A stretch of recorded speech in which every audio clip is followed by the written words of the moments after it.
Good morning. I'm going to go over the worksheet I'm asking you to fill out.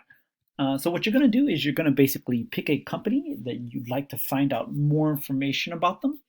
This should be a company that is on the stock market. Almost most of the companies that you guys know about will be on the stock market. It's just the small companies, mom and pop shops that are not on them.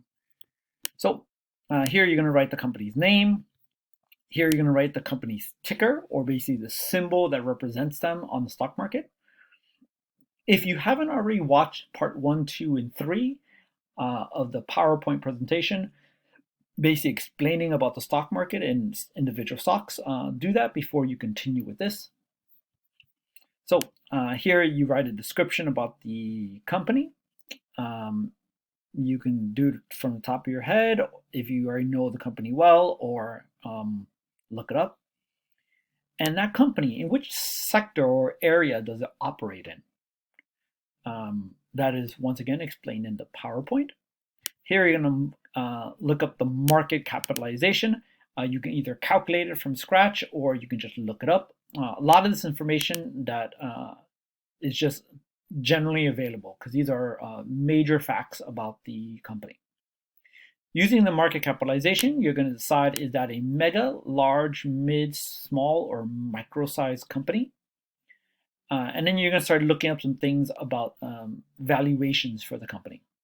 So you're going to look up either the trailing PE or the forward PE for that particular company. And the reason up here I asked you what the sector that company operates in is you're going to then look up what is the average PE for that sector.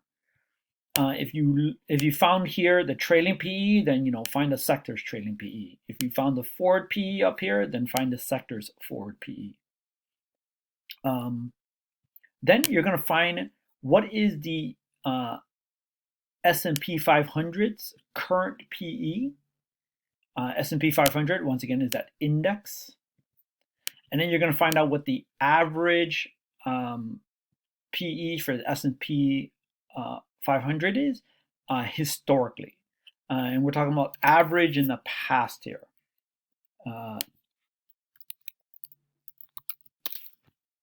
So what is your average PE in the past? And you can decide whether or not you're looking 50 years into the past, the last 50 years, the last 100 years, the last 200 years, your choice there.